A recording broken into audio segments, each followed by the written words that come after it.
বাংলাদেশে দ্রুত নির্বাচন চায় ভারত যুক্তরাষ্ট্র। ভারতীয় সংবাদ মাধ্যমকে দেওয়া সাক্ষাৎকারে জানালেন দিল্লিতে নিযুক্ত মার্কিন রাষ্ট্রদূত। একতাতেই অন্তর্বর্তী সরকারের জন্ম, একতাতেই শক্তি। সর্বদলীয় বৈঠকে ডক্টর ইউনূস। জুলাই ঘোষণাপত্রে ঐক্যমত্য, বললেন আসিফ নজরুল। ঘোষণাপত্র ঘিরে ফ্যাসিবাদ বিরোধী ঐক্য ধরে রাখার তাগিদ বিএনপি জামায়াতের। সময় ক্ষেপণ নয়, দ্রুত ঘোষণা চায় বৈষম্য বিরোধীরা। কুষ্টিয়া স্কুলের গণ্ডি না পেরোলে এমবিবিএস ডাক্তারের সাইনবোর্ড ঝুলিয়ে তপন বিশ্বাসের প্রতারণা, চরম স্বাস্থ্য ঝুঁকিতে রোগীরা। টিউলিপের দুর্নীতির অভিযোগ ঘিরে ফের উত্তপ্ত ব্রিটিশ পার্লামেন্ট। বিরোধীর পক্ষে চরম সমালোচনার মুখে প্রধানমন্ত্রী কেয়ার স্টারমার। এবং পারিশ্রমিক পাওয়ার আশ্বাসের পর বিপিএলে সিলেটের বিপক্ষে আজ মাঠে নামবে রাজশাহী। অপর ম্যাচে রংপুরের প্রতিপক্ষ চট্টগ্রাম কিংস। দেখছিলেন শিরোনাম সংবাদ সকালের সাথে আছি আমি সাইনা ইসলাম। যুক্তরাষ্ট্র ও ভারত দুই দেশই যত দ্রুত সম্ভব বাংলাদেশে গণতন্ত্র দেখতে চায় বলে মন্তব্য করেছেন ভারতে নিযুক্ত মার্কিন রাষ্ট্রদূত এরিক গারসেত্তি। ভারতীয় সংবাদ মাধ্যমকে WION-কে দেওয়ার এক সাক্ষাৎকারে তিনি এমন মন্তব্য করেন। রাষ্ট্রদূত বলেন, গণতন্ত্রই বাংলাদেশের নতুন অধ্যায় খুলে দিতে পারে।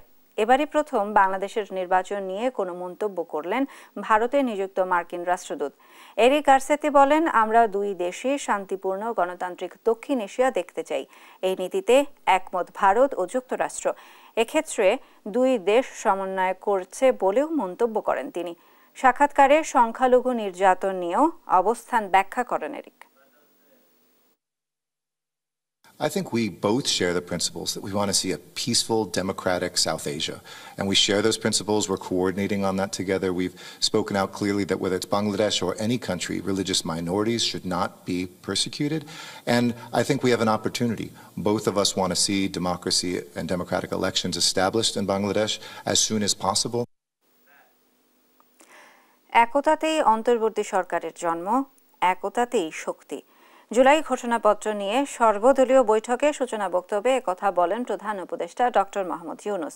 রাজধানীর ফরেন সার্ভিস একাডেমিতে প্রধান উপদেষ্টার নেতৃত্বে সর্বদলীয় বৈঠকে অংশ নেন বিএনপি, জামায়াতে ইসলামী সহ বিভিন্ন রাজনৈতিক দলের প্রতিনিধিরা।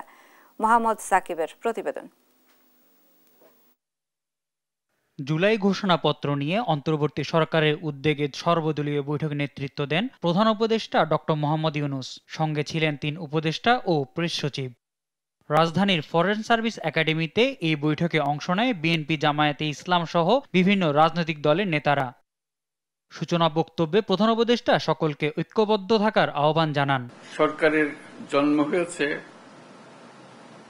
ঐক্যের মাঝখানে, ঐক্যর দ্বারা এটা সৃষ্টি। যখন আমরা নিজেরা নিজেরা কাজ করি, ওটা হঠাৎ দেখি একা পড়ে গেছে, আশেপাশে কেউ নাই আপনারা, তখন একটু দুর্বল মনে করি। যখন আবার সবাই একসঙ্গে হন আপনারা, আবার মনের মধ্যে সাহস আছে যে আমরা একতাবদ্ধভাবে আছি। একতাতেই আমাদের জন্ম, একতাতেই আমাদের শক্তি। সরকার ও দেশের মানুষের মধ্যে যে ঐক্য আছে তা জনগণের কাছে প্রকাশের আহ্বানও জানান ডক্টর ইউনূস। আমরা একতাবদ্ধভাবে আছি এবং কিভাবে সেই একতাকে মানুষের সামনে প্রকাশ করব, এই 5ই অগাস্টকে রিক্রিয়েট করব, সেটি এখন আলাপের বিষয়বস্তু হবে। প্রথম সারির রাজনৈতিক দলগুলো অংশ নিলেও সর্বদলীয় বৈঠকে অংশ নেয়নি লিবারেল ডেমোক্রেটিক পার্টি এবং বাংলাদেশ কমিউনিস্ট পার্টি। মোহাম্মদ সাকিব, দেশ টিভি, ঢাকা। জুলাই ঘোষণাপত্রের পক্ষে ঐক্যমত্য এসেছে জানিয়ে সবার অবদান স্পষ্ট করা সহ বেশ কিছু সুপারিশ উঠে এসেছে বলে জানিয়েছেন আইন উপদেষ্টা আসিফ নজরুল। সর্বদলীয় বৈঠক শেষে একথা জানান তিনি। বলেন, প্রয়োজনীয় সময় নিয়ে সব রাজনৈতিক দলের ঐক্যমত্যের ভিত্তিতেই দেয়া হবে ঘোষণাপত্র। সবচেয়ে বেশি গুরুত্ব দিয়ে যেটা বলা হয়েছে, এই ঘোষণাপত্রটা আরো বেশি আলোচনার ভিত্তিতে জুলাই গণ অভ্যুত্থানের পক্ষের যে রাজনৈতিক দল, শক্তি, ছাত্র আন্দোলন, ছাত্র জনতা, তাদের বিভিন্ন ফোরাম, এদের মধ্যে আরো ইন্টেন্সিভ, আরো অনেক বেশি আলোচনার মাধ্যমে সর্বসম্মতিক্রমে এটাকে প্রণয়ন করতে হবে। ফ্যাসিবাদ বিরোধী জাতীয় ঐক্যের রাজনৈতিক সংস্কৃতি তৈরি করতে চায় বিএনপি বলে জানিয়েছেন দলটির স্থায়ী কমিটির সদস্য সালাউদ্দিন আহমদ। জুলাই গণঅভ্যুত্থানের ঘোষণাপত্র তৈরির লক্ষ্যে প্রধান উপদেষ্টা ডক্টর মোহাম্মদ ইউনূসের ডাকা সর্বদলীয় বৈঠক শেষে একথা বলেন তিনি। এ সময় জামায়াতের সেক্রেটারি মিয়া গোলাম পরোয়ার অভ্যুত্থান পরবর্তী রাজনৈতিক ঐক্য ধরে রাখার তাগিদ দেন। এদিকে সময় ক্ষেপণ না করে দ্রুত জুলাই ঘোষণাপত্র প্রকাশের দাবি জানিয়েছেন বৈষম্য বিরোধীরা। আরও জানাচ্ছেন সাদ আহমেদ। জুলাই গণ অভ্যুত্থানের ঘোষণাপত্র তৈরির লক্ষ্যে প্রধান উপদেষ্টা ডক্টর মোহাম্মদ ইউনূসের ডাকা সর্বদলীয় বৈঠক হয়েছে। বৃহস্পতিবার বিকেল 4টার পর ডক্টর মোহাম্মদ ইউনূসের সভাপতিত্বে এই বৈঠক শুরু হয়। রাজধানীর ফরেন সার্ভিস একাডেমিতে চলা এই বৈঠকে বিএনপির পক্ষ থেকে উপস্থিত ছিলেন দলটির স্থায়ী কমিটির সদস্য সালাউদ্দিন আহমেদ, জামাত ইসলামের সেক্রেটারি মিয়া গোলাম পরোয়ার, গণতন্ত্র মঞ্চের অন্যতম নেতা জুনায়েদ সাকি, রাষ্ট্র সংস্কার আন্দোলন হাসনাত কাইয়ুম, গণ অধিকার পরিষদের সভাপতি নুরুল হক নূর, ইসলামী আন্দোলন বাংলাদেশের আমির মুফতি সৈয়দ মোহাম্মদ রেজাউল করিমের পক্ষ থেকে সিনিয়র যুগ্ম মহাসচিব মাওলানা গাজী আতাউর রহমান সহ আরও অনেকে। বৈঠক শেষে বিএনপি স্থায়ী কমিটির সদস্য সালাউদ্দিন আহমেদ সাংবাদিকদের সঙ্গে কথা বলেন। এ সময় অনৈক্যের বীজ যেন বপন না হয় তা নিয়ে সতর্ক করেন তিনি। বলেন, ঘোষণাপত্র করতে সংশ্লিষ্ট সবাইকে অন্তর্ভুক্ত করতে হবে। কোনো রাজনৈতিক দলিল ঐতিহাসিক দলিলে পরিণত হয় সেই দলিলটাকে অবশ্যই আমরা সম্মান করি, কিন্তু সেটা প্রণয়ন করতে যেয়ে যাতে সব সংশ্লিষ্ট সকলকে অন্তর্ভুক্ত করা হয়, তাদের পরামর্শ নেওয়া হয়, আলোচনা করা হয়, সেই দিকটা আমরা পরামর্শ দিয়েছি। এ সময় গণতন্ত্র মঞ্চের অন্যতম নেতা জুনায়েদ সাকি বলেন, ফ্যাসিবাদের বিরুদ্ধে ঐক্যমতের প্রকাশ হিসেবে যেন ঘোষণাপত্র সামনে আসে সেই সুপারিশ করা হয়েছে। রাজনৈতিক দলসহ সকল শ্রেণী পেশার অংশীজনদেরকে, শিক্ষার্থীরা তো থাকবেই, তাদের সকলের মতামতকে যুক্ত করে এটা প্রয়োজনীয় সময় নিয়ে এই যে দলিলটি এটা তৈরি করতে হবে। জামায়াত ইসলামের সেক্রেটারি মিয়া গোলাম পরোয়ার জানান, সব রাজনৈতিক দল জাতীয় ঐক্য ধারণ করে অভ্যুত্থান পরবর্তী দেশের রাজনৈতিক ঐক্যের পথে পরিচালিত করতে ঐক্যমত হয়েছেন। একটা ঐক্যের পথে পরিচালিত করার স্বার্থে বস্তুনিষ্ঠ সত্য তুলে ধরে ধারণ করে একটা জুলাই অভ্যুত্থানের ঘোষণাপত্র প্রণয়ন করা হোক। অন্যদিকে ঘোষণাপত্র প্রকাশে সময় নষ্ট না করে দ্রুততা প্রকাশ করার আহ্বান জানিয়েছেন বৈষম্য বিরোধী ছাত্র আন্দোলন ও নাগরিক কমিটির নেতারা। আমরা সকলে একটা পারস্পরিক সম্পর্কের ভিত্তিতে রয়েছি। অনেকে ডেডলাইনের কথা এসেছে, স্পেসিফিক কোনো ডেডলাইন হয় নাই, তবে এটাতে সবাই সম্মত হয়েছে অনেক বেশি দেরিও নয়, আবারই খুব তাড়াতাড়িও নয়, খুব দ্রুত সময়ের মধ্যেই সবার পর্যবেক্ষণ নিয়ে এটা প্রকাশ করা হবে। আমরা আশাবাদী অবিলম্বেই আমরা একটি ঐক্যমত্যে পৌঁছে জুলাই ঘোষণাপত্র, জুলাই গণঅভ্যুত্থানের জনগণের আকাঙ্ক্ষাকে জনগণের সামনে উপস্থাপন করতে পারব। সাদ আহমেদ, দেশ টিভি, ঢাকা। সকাল 10টায় শুরু দেশের সরকারি বেসরকারি মেডিকেল কলেজের 2024-25 শিক্ষাবর্ষের MBBS ভর্তি পরীক্ষা। এই মুহূর্তে ঢাকা বিশ্ববিদ্যালয়ে আছেন সহকর্মী নিয়াজ মুর্শেদ। সরাসরি যুক্ত হব তার সঙ্গে। নিয়াজ, ভর্তি পরীক্ষা নিয়ে কি বলছেন শিক্ষার্থী এবং অভিভাবকরা? সার্বিক পরিবেশ কিরকম দেখতে পাচ্ছেন? বিস্তারিত নিয়ে জানাবেন।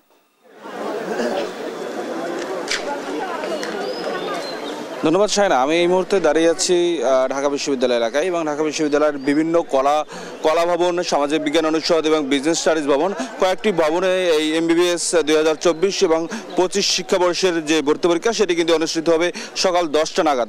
এবং সকাল 10টা নাগাদ অনুষ্ঠিত হওয়ার কথা থাকলেও ইতিমধ্যে কিন্তু 8টার আগে থেকে কিন্তু শিক্ষার্থীরা বিভিন্ন দেশের বিভিন্ন প্রান্ত থেকে কিন্তু তারা এখানে এসে উপস্থিত হয়েছে এবং আপনি দেখতে পাচ্ছেন যে বড় একটা লাইন কিন্তু, এবং শিক্ষার্থীরা কিন্তু একেবারে সিরিয়াল ধরে ধরে কিন্তু আসলে তাদের কেন্দ্রে প্রবেশ করছে এবং সেই সাথে কিন্তু অভিভাবকদেরও কিন্তু একটা ভিড় রয়েছে। এবার তবে আমরা যেটি দেখতে পাচ্ছি আসলে তেমন কোনো অস্থিরতা নেই বা তেমন কোনো আপনার বিশৃঙ্খলাও নেই এবং এখানে কিন্তু আসলে ঢাকা বিশ্ববিদ্যালয়ে যারা শিক্ষার্থী রয়েছেন, ভলান্টিয়ার যারা রয়েছেন, তারাও কিন্তু বেশ তৎপর রয়েছে শিক্ষার্থীদের হলে হলে পৌঁছে দেওয়ার জন্য এবং সেই সাথে সাথে আপনার যারা শিক্ষক রয়েছেন তারাও কিন্তু বেশ তৎপর রয়েছে। আপনাকে একটু বলে রাখি, এই আজকে যে ভর্তি পরীক্ষা অনুষ্ঠিত হবে সেটি কিন্তু এবার আবেদন জমা পড়েছে প্রায় 1,35,261টি এবং যাতে কোটা সহ কিন্তু মেডিকেলের মোট আসন রয়েছে কিন্তু প্রায় 5,380টি। এই হিসেবে কিন্তু এই বছর কিন্তু একটা আসনের বিপরীতে কিন্তু 25 জন শিক্ষার্থী লড়বে। এবং সেই সাথে আপনাকে যদি আরেকটু বলি, গত বছরের যদি একটু সমীক্ষাটা বলি, 2023 এবং 2024 শিক্ষাবর্ষে কিন্তু এই আসনে কিন্তু আপনার প্রায় বিপরীতে একটা আসনের বিপরীতে কিন্তু প্রায় 19 জন শিক্ষার্থী কিন্তু আপনার এই লড়াই করেছে। এবং আপনাকে একটু বলে রাখি যে আসলে আপনার আজকে কিন্তু আপনার সেই প্রেক্ষাপটে কিন্তু আজকে যদিও সরকার পতনের পরে কিন্তু মানুষ আশা করছে যে এবার আসলে প্রশ্ন ফাঁসের যে ঘটনাটি সেটি যাতে না ঘটে এবং কোনোভাবে যেন কোনো বিশৃঙ্খল না ঘটে।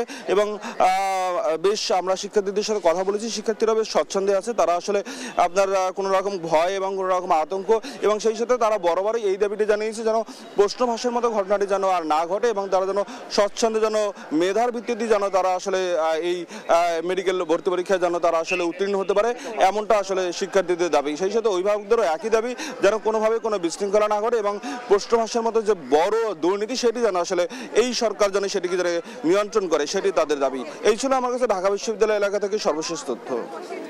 ধন্যবাদ নিয়াজ। ঢাকা বিশ্ববিদ্যালয় থেকে ভর্তি পরীক্ষার বিস্তারিত নিয়ে জানাচ্ছিলেন আমাদের সহকর্মী নিয়াজ মোর্শেদ। সপ্তাহান্তে রাজধানীর বাজার পরিস্থিতি নিয়ে বিস্তারিত জানাতে যুক্ত হচ্ছেন আমাদের সহকর্মী তাইফুর রহমান তুহিন। তুহিন, আজ নিত্যপণ্যের বাজার দর কিরকম দেখতে পাচ্ছেন, আমাদের বিস্তারিত নিয়ে জানাবেন।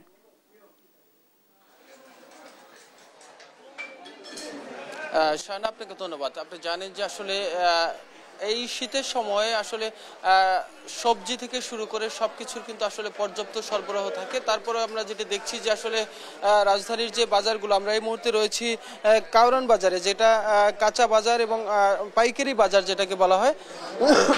সেখানে আমরা যেটা দেখছি যে আসলে নিত্য প্রয়োজনীয় যে পণ্যগুলো রয়েছে প্রায় প্রত্যেকটি পণ্যেরই কিন্তু আসলে একটু দাম বৃদ্ধির তালিকা আমরা দেখেছি। যেমন আপনি যদি ধরেন চালের দাম, আমরা গত সপ্তাহেও দেখেছি যে পরিমাণে চালের পর্যাপ্ত সরবরাহ আছে, তারপরে কিন্তু আসলে চালের বাজারে তেমন কোনো মূল্যের দামের কোনো তারতম্য আমরা দেখছি না। গত সপ্তাহে আমরা দেখেছি যে 25 কেজি মিনিকেট চাল বিক্রি হয়েছে 2000 টাকায়।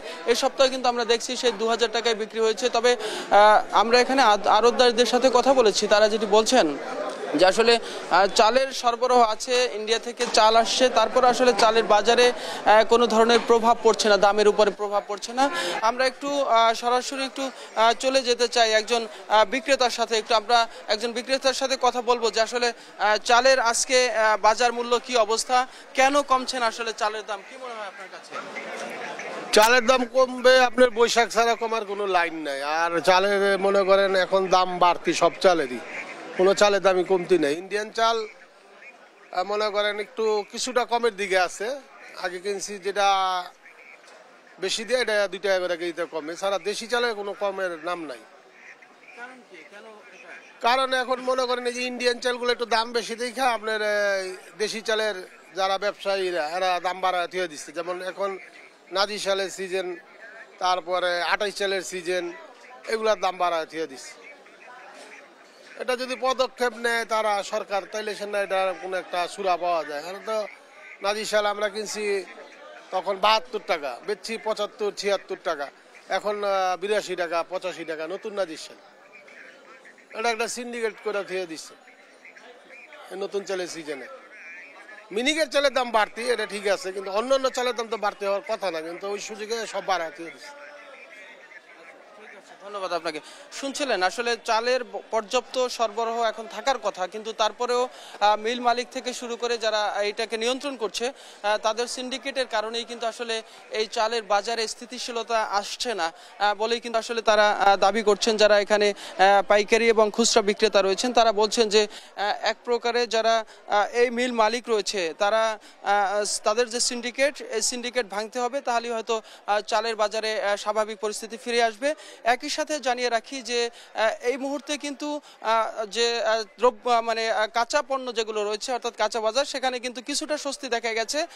তবে মাছ এবং মাংসের বাজারে কিন্তু আসলে এখনো স্থিতিশীলতা ফিরে আসেনি। সব মিলিয়ে যদি আমরা বলতে চাই যে আসলে প্রতিনিয়তই কিন্তু আমরা দেখছি যে দ্রব্যমূল্যের যে পরিস্থিতি সেটি কিন্তু আসলে সাধারণ মানুষের অনেকটাই নাগালের বাইরে চলে যাচ্ছে, যে কারণে সরকারকে এবং এটা নিয়ন্ত্রণের জন্য আসলে জোরালো পদক্ষেপ নেওয়ার কিন্তু দাবি জানিয়েছেন আসলে ভোক্তারা। তো এই ছিল আসলে আমার কাছে সর্বশেষ। রাজধানীর বাজার পরিস্থিতি নিয়ে জানাচ্ছিলেন আমাদের সহকর্মী তাইফুর রহমান তুহিন। ব্রাহ্মণবাড়িয়ায় পর্যাপ্ত সরবরাহ থাকায় দাম কমেছে শাকসবজির। বিস্তারিত জানাতে সরাসরি যুক্ত হচ্ছেন আমাদের সহকর্মী মেহেদী নূর পরশ। পরশ, সবজির দাম কমা নিয়ে কি বলছেন ক্রেতা বিক্রেতারা, বিস্তারিত জানাবেন। হ্যাঁ শায়না, আপনাকে জানিয়ে রাখি, শীতকালীন সবজিতে ভরপুর ব্রাহ্মণবাড়িয়ার হাট বাজারগুলোতে। আজ যেহেতু শুক্রবার, ছুটির দিনে ক্রেতা বিক্রেতাদের মুখরিত বাজার। তবে স্বস্তি রয়েছে যে শাকসবজির বাজারে। এই শাকসবজির বাজার দর কিন্তু অনেকটাই কমেছে। আপনাকে যদি আমি জানিয়ে রাখি, চলতি মৌসুমে ব্রাহ্মণবাড়িয়া জেলায় প্রায় 5,500 হেক্টর জমিতে শীতকালীন বিভিন্ন শাকসবজি চাষাবাদ করা হয়েছে। এর মধ্যে রয়েছে ফুলকপি, বাঁধাকপি, সিম, টমেটো সহ বিভিন্ন জাতের শাকসবজি। আর এসব শাকসবজি দিয়ে এই হাট বাজারগুলোতে অনেকটা ভরপুর। আর যার ফলে কিন্তু বাজারে শাকসবজির দাম আগের থেকে অনেকটা কমেছে। আমি যদি আপনাকে দামের কথা বলি, যে এখানে প্রতি পিস লাউ বিক্রি হচ্ছে 60 টাকা, বেগুন বিক্রি হচ্ছে 25 টাকা কেজি, এছাড়া টমেটো 30 থেকে 35 টাকা কেজি বিক্রি হচ্ছে, সিম 30 টাকা কেজি বিক্রি হচ্ছে, এছাড়া যে কাঁচামরিচ রয়েছে, কাঁচামরিচ 40 টাকা কেজি, ধনিয়া পাতা 60 টাকা কেজি বিক্রি হচ্ছে। আচ্ছা, তিত করলা রয়েছে, তিত করলা 30 টাকা কেজি, মূলা 10 থেকে 15 টাকা কেজি বিক্রি হচ্ছে। এছাড়াও যে বিভিন্ন জাতের যে বিভিন্ন আরো শাকসবজি রয়েছে, প্রত্যেকটা শাকসবজি কিন্তু আগের থেকে অনেক কমেছে। তবে সবজির এমন ভরপুর সরবরাহ থাকার কারণে সবজির যে ক্রেতারা কিন্তু অনেকটা খুশি। তারা বলছেন যে সবজির বাজার দর অনেকটা কম থাকায় তাদের যে স্বাদ এবং সাধ্যের মধ্যে পছন্দের সবজিগুলো কিন্তু তারা কিনতে পারছেন। তবে তারা একটি বিষয় আমাকে জানিয়েছেন যে বাজারে এখন যে কয়টি সবজি যে সবজি সহনীয় পর্যায়ে রয়েছে, সেটা যেন সিন্ডিকেটের দূরত্বে পরে যেন আবার অস্থিতিশীল না হয়, সেজন্য তারা সংশ্লিষ্ট দপ্তরের যে মনিটরিং দপ্তর, সংশ্লিষ্ট দপ্তরের কাছে তারা দাবি জানাচ্ছেন যে যেন মনিটরিং করা হয়। তবে বাজারে যে এসে বেশ কয়েকজন যে বিক্রেতার সাথে আমার কথা হয়েছে, তারা বলছেন যে যেহেতু বাজারে এখন শীতকালীন শাকসবজিতে ভরপুর এবং প্রতিটি সবজি কিন্তু তাদের বিক্রি করতে হচ্ছে কম দামে, সে কারণে তারা প্রত্যেকটি সবজি কিন্তু তারা কম দামে বিক্রি করছেন। তো আমি যে বাজারটিতে রয়েছে, এটি কিন্তু একটি পাইকারি বাজার।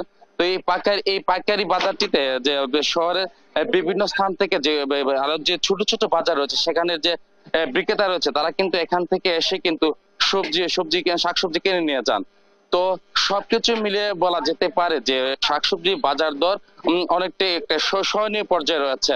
তবে ভোক্তা অধিদপ্তরের সাথে আমার কথা হচ্ছে, তারা বলছেন যে তারা বাজার মনিটরিং করছেন, যে কেউ যদি সংকট তৈরি করে যদি সব শাকসবজির দাম বাড়ায়, তাদের বিরুদ্ধে কিন্তু তারা ব্যবস্থা নেবেন বলে আমাকে জানিয়েছেন। শাকসবজির বাজার দর নিয়ে এ ছিল আমার কাছে সর্বশেষ। ধন্যবাদ পরশ আপনাকে। ব্রাহ্মণবাড়িয়া থেকে শাকসবজির বাজারের বিস্তারিত নিয়ে জানাচ্ছিলেন আমাদের সহকর্মী মেহেদী নূর পরশ। কক্সবাজারের রোহিঙ্গা আশ্রয় শিবিরে আগুনে দগ্ধ হয়ে এক শিশুর মৃত্যু হয়েছে। পুড়ে যায় প্রায় 3 শতাধিক বসতঘর, স্কুল, গুদামঘর ও দোকান।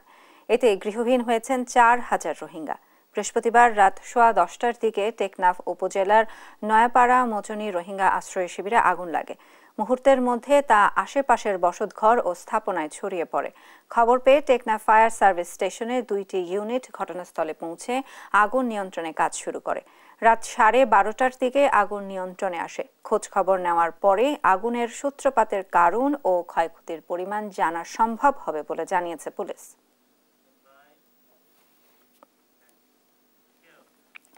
স্কুলের গণ্ডি না পেরোলেও তিনি চিকিৎসক, বসেছেন নিজস্ব চেম্বার খুলে।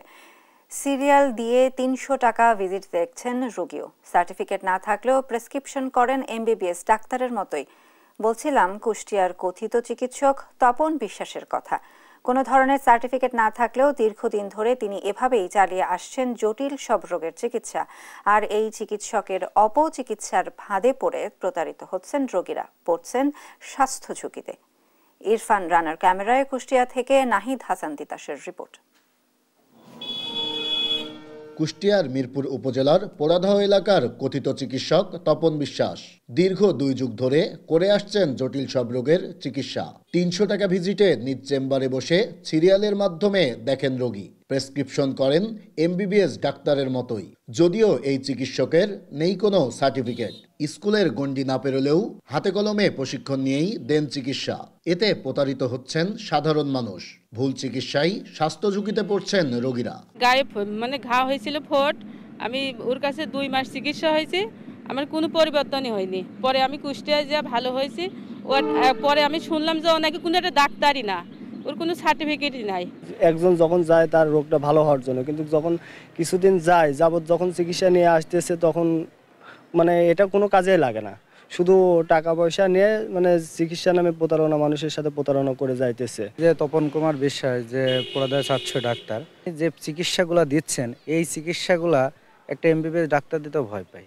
সপ্তাহে 2 দিন সময় দিচ্ছে, তাদের কাছে অর্থ লুট করছে। রোগ যেটা রোগ বাদেও মানে অন্যান্য ওষুধের সাইড ইফেক্ট আছে, চিকিৎসা নিচ্ছে সাইড ইফেক্টের কারণে আবার সমস্যা হচ্ছে রোগীদের। ওনার ভুল সিদ্ধান্তের কারণে রোগীরা অনেক বিভ্রান্ত হচ্ছে আর রোগের ঠিক মতো সুচিকিৎসা পাচ্ছে না।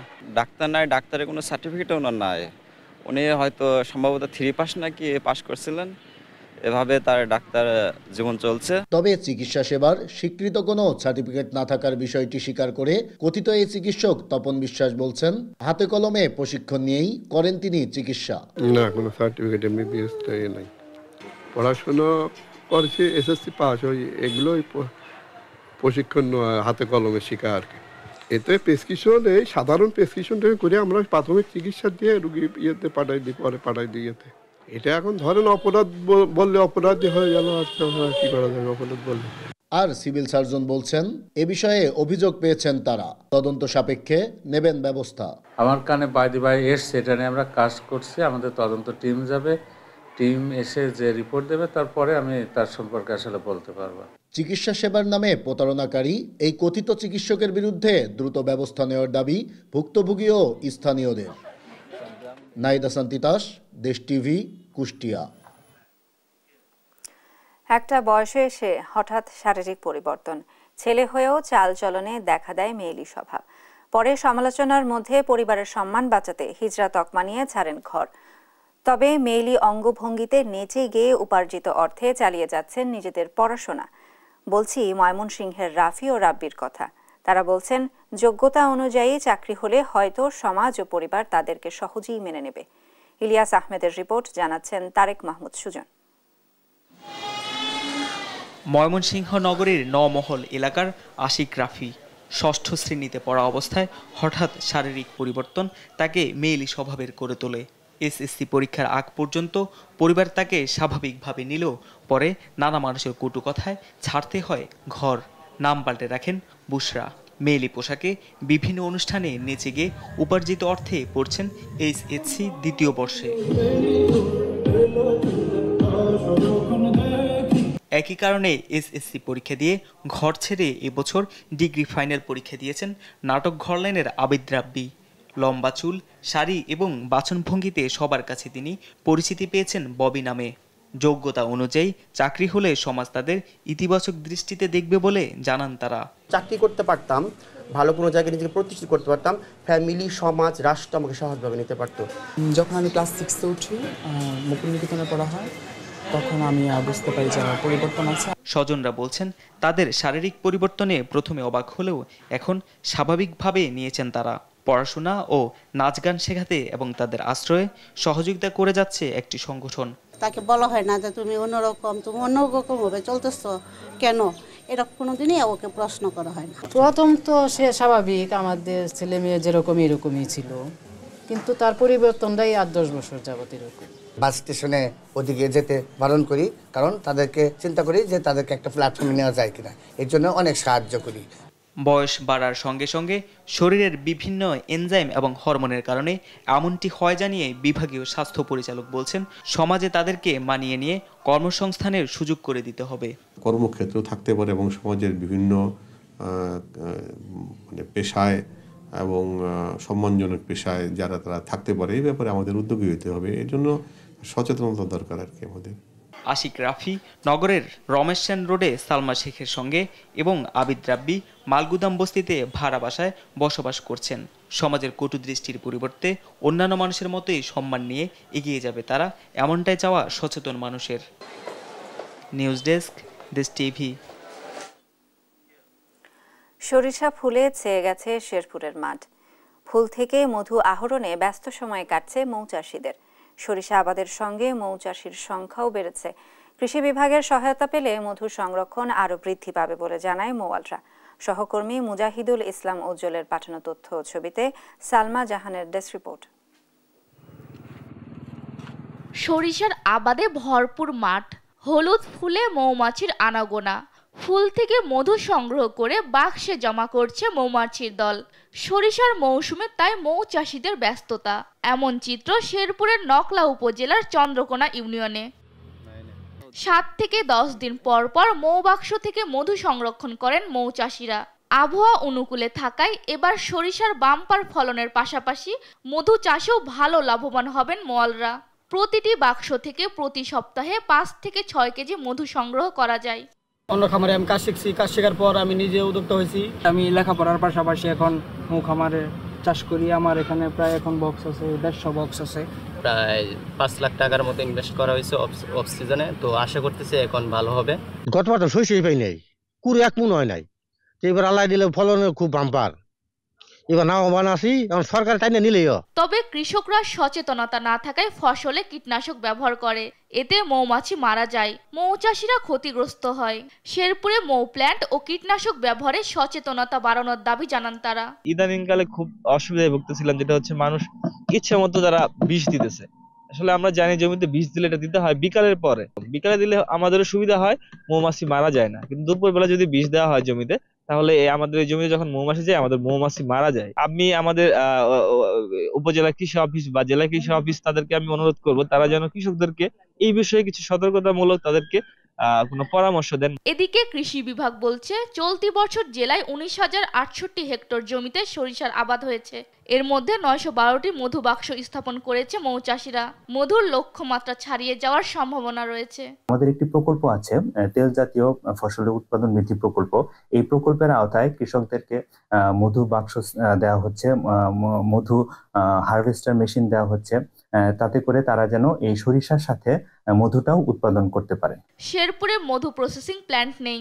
উন্নত প্রশিক্ষণ আর সরকারি সহযোগিতা পেলে এই জেলায় মধু সংগ্রহের কাজে ব্যাপক উন্নয়ন সম্ভব বলে মনে করেন মৌচাষীরা। নিউজ ডেস্ক, দেশ টিভি।